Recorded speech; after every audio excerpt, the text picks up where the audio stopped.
week 7 of the fantasy basketball season, and he has a few guards I would sell high or just trade in general off my fantasy team. The first guy is Chris Paul of the Phoenix Suns. So Chris Paul, the last few weeks, he's really stepping his game up here.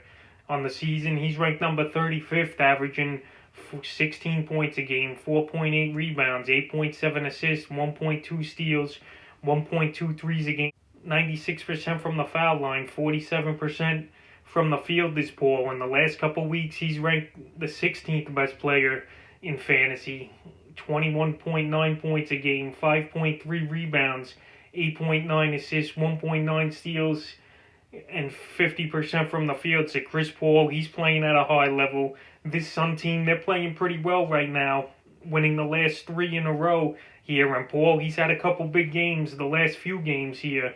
Versus Dallas, January 30th, 29 points, 12 assists, 4 steals, 44% from the field. And then February 1st versus Dallas again, 34 points, 9 rebounds, 9 assists, 2 steals, and 4 threes. He was an assist and a rebound away from a triple-double. So Chris Paul right now, he's playing at a high level, but I don't think he's going to make it throughout the whole season without a big injury here or there. Plus, this Sun team, they've been out without Booker the last few nights. I think once Booker returns, Paul's scoring is going to go down just a bit, and more opportunities where the ball won't be in his hands. So right now, if I could get a superstar for Chris Paul, this is the type of deal I make. Obviously, I'm not just going to trade him to get rid of him. You got to get something good for Chris Paul, and I think this is the chance to do it here before Booker comes back and his stats take a little bit of a fall. The next guy is Mike Conley of the Utah Jazz. Conley, he's been playing pretty well this season for the Jazz. After last year, he was injured most of the year. This year, 16.8 points a game, 3.8 rebounds, 6.1 assists, 1.5 steals, 2.8 threes, 44% from the field. And on the season, he's ranked number 40, but the last few weeks, he's ranked number 22, is Mike Conley, with 18 points a game, 5.7 assists, 1.7 steals, 2.9 threes per game, and 43% from the field. So Conley, he's scoring the basketball well.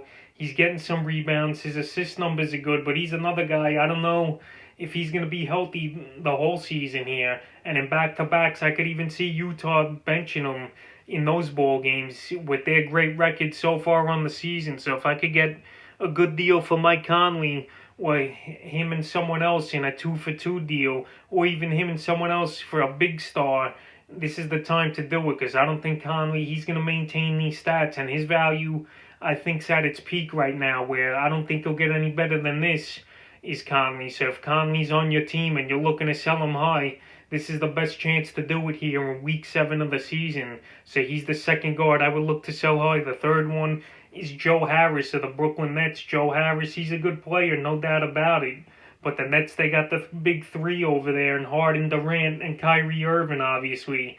And Joe Harris, there's nights where he's not going to do much, but he's been good the last few games. The last 3 games for Harris, January 29th, 20 points, 1 rebound, 2 assists, 2 steals, 5 threes, 53% from the field. Then January 31st at Washington, 30 points, 1 rebound, 5 assists, 8 triples he hit in that one, 64% from the field. And then last night versus the Clippers, in a great ball game it was, where the Nets won at 124-120, 13 points, 4 rebounds, 3 assists, 3 threes, and 45% from the field. So Harris, I think we're going to see more games like we did last night with him versus the Clippers. I don't think he's going to have many games this season anymore where he's going to get 20 or 30 points in those ball games. Like I mentioned, because of the big 3, the ball is going to be out of his hands more, and the shot attempts are definitely going to go down now, especially when all 3 of these guys play. And for the most part, they have since the Harden trade. So Joe Harris, he's a good player, but I think his value is definitely going to take a hit.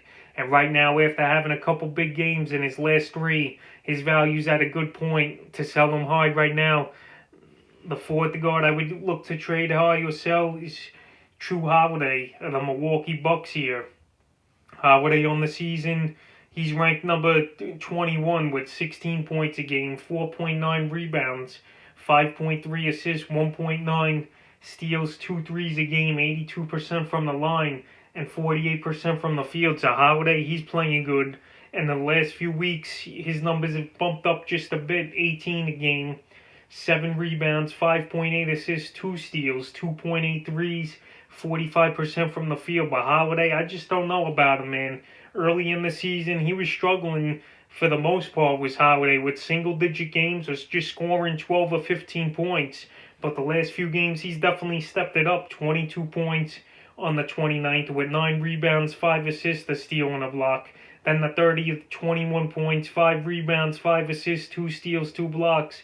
And then February 1st in a blowout victory over the Portland Trailblazers, 22 points, 7 rebounds, 6 assists, 3 steals, and 2 threes. So Holiday, the last 3 ball games, he's been scoring well and helping owners in a lot of categories. But right now, I don't think he's going to keep it going. Like I said, there's games where he's going to have low-scoring games like we saw on the 27th, where he only went 7 points, 7 rebounds, 7 assists, 2 steals. But the good thing about Holiday, he does help owners out in a lot of different categories, and especially for head-to-head leagues, obviously, and points leagues. But right now, I don't think he's going to keep this up. You got Giannis over there. You got Chris Middleton, and I think Jrue Holiday's third fiddle, unless now he's fitting into this Milwaukee system with about 25 games under his belt there. But if I could get a good offer for him, he's a guy I'm definitely looking to sell high in the 5th and final guard. I would look to sell high here is Fred VanVleet of the Toronto Raptors here. VanVleet, his stats, this is the best it's going to be for him right now on the season. He's ranked number 14 with 20 points a game, 4.3 rebounds, 6.2 assists, 1.8 steals for VanVleet. And then this week, he's ranked number 3rd after coming off a 54-point game last night versus Orlando, where he was unconscious. 54 points, 3 rebounds, 2 assists, 3 steals, 3 blocks, 11 threes, and 17 for 23 from the field for 73%. So VanVleet, he's been struggling on the season, though, with his shooting percentage only at 42%. So I don't think he's going to keep these numbers up.